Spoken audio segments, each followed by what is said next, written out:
Hey everyone, I'm Melissa Erdelak, host of the Gluten-Free Recipe Challenge podcast and creator behind the gluten-free website Mama Gourmand. Here we take beloved recipes you thought you'd never enjoy again and transform them into easy copycat versions just as good as the originals.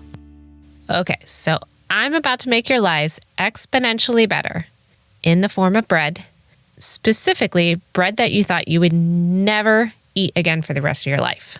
So not only does this Italian focaccia bread taste authentic, so much so that people don't know it's gluten-free, but it's actually a lot easier to make than traditional recipes. And I'm telling you, we deserve the win. This recipe first appeared in my gluten-free cookbook, which is called Frugal Gluten-Free Cooking, and you could get it on Amazon. And in the book, I adapted several recipes to kind of pay homage to my Italian grandmother and my mom. And this bread was one of my favorites in it because I felt like it would have even fooled my pure-blooded Italian fam. But I have an important note. All the ingredients are easily adaptable for if you need a dairy-free or vegan bread. But for this recipe in particular, I highly recommend using cup-for-cup flour for the best results. I've tried it with Bob's Red Mill, and it drastically changed the texture of it. It was a lot more dense and gummy, and I would never offer that shit up to my grandma. So if you can't have dairy, a runner-up would be King Arthur's Measure for Measure. But if you can, go for the cup-for-cup. It will make the crumb so much better and taste so much better. As for the rest of the ingredients, you do need milk, but you can easily swap out a dairy-free milk for a vegan recipe. You'll need extra virgin olive oil, and this is a crucial ingredient when making focaccia for that signature bottom crust and the flavor. And do not go light on the olive oil. The more, the better. It helps with the moisture of the dough, and it creates those top and bottom crusts. You also need yeast, but for this bread recipe, like all my bread recipes, I use a combination of yeast and baking powder to lift the bread. So it only rises for about 30 minutes, and then the rest of the lift comes in the oven while it's baking, and that's when the baking powder kicks in. If you're using instant yeast, you could just add it directly to the dry ingredients. If you're using regular active yeast, you'll have to proof it in the warm water milk mixture first. So for the toppings, you could just use like a kosher salt or flaky sea salt. I use fresh rosemary. You could do freshly grated Parmesan cheese, ground pepper, sun-dried tomatoes, do olives, roasted garlic, caramelized onion, fresh herbs. You could do other cheeses like goat cheese or mozzarella or blue cheese. You could do meats like salami or prosciutto. Even do like roasted red peppers or sliced pears for like a little sweeter finish. If you want to go real fucking crazy, you could do that focaccia art. Like look it up on Instagram. People go nuts over that stuff. To keep it simple, I just do some fresh rosemary, sea salt, and then a little bit of Parmesan cheese. Okay, so it's time to hear how easy it is to make. So first, combine 3/4 cup of water and 3/4 cup of milk in a microwave-safe measuring cup. Heat that for about 1 minute or until it's lukewarm. And then I use my instant read thermometer to check the temperature. And you should have a temperature about, after 1 minute in my microwave, it reaches the temperature of 110 degrees Fahrenheit. So you're looking for that lukewarm temp. Once you have that, then sprinkle 1 package of yeast over the top. Give it a little stir and let it sit for 5 minutes. And then meanwhile, you're going to combine your dry ingredients. So in the large bowl of a stand mixer with a paddle attachment, and I will link in the show notes my favorite paddle attachment that scrapes the sides of the bowl as it's mixing.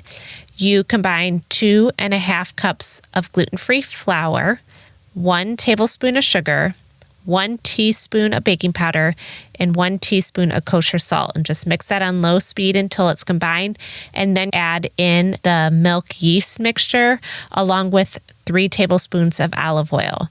So once it's combined, usually that takes about 1 minute. Then increase your speed to medium-high and then beat it for 6 minutes. This just aerates the batter, breaks down the gluten-free starches so they're softer. And at this point, your batter is going to be slightly thick, but still pourable. It's really sticky, thick, but you could dump it out of your bowl and pour it into the pan. And that's exactly what you want. So now you prepare the pan that you're going to bake it in. For best results, I use a 10-inch cast iron skillet, but if you don't have that, then you could use a 9-inch cake pan. The cast iron skillet just really helps with that bottom crust to make it extra crispy. So that's what I would recommend if you have that. So at the bottom of the pan, drizzle on 1 to 2 tablespoons of olive oil, but just do 2. It'll be better. And then swirl it around the bottom of the pan and the side. And then you're going to pour the focaccia batter into the pan. Put a little bit of olive oil on your fingers and then just smooth out the dough in the pan, or you could use a silicone, like a grease silicone spatula, and smooth it out. Then drizzle more olive oil on top and use your fingers to press down indentations all throughout the dough so you make those signature dough pockets that are in focaccia breads. Once you've made the indentations, then sprinkle the top with a little bit more kosher salt or rosemary or whatever toppings your heart is set on. And then you just set it aside uncovered for 30 minutes while you preheat the oven to 350. You don't have to cover it. It's just sitting out for a short period of time. Once your oven comes to temperature and 30 minutes has passed, then you bake it for 30 to 35 minutes or until the top is golden brown.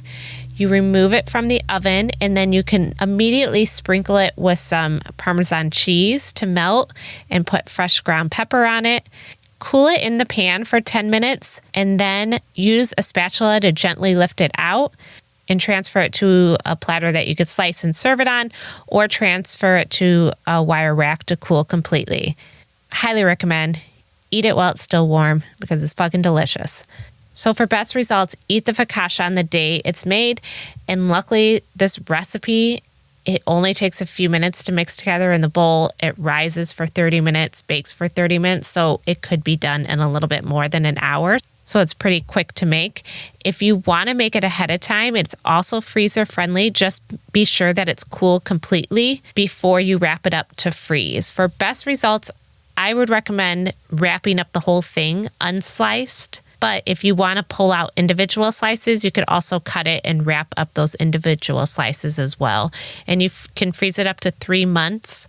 And when you're ready to eat it again, for the slices, warm them up in the microwave for like 15 to 20 seconds, just wrapped up in a paper towel. Or you could rewarm the entire loaf. Just place it on a baking sheet, cover it with foil, and then heat it in a 350 oven for about 10 minutes or until it's like crispy and hot again.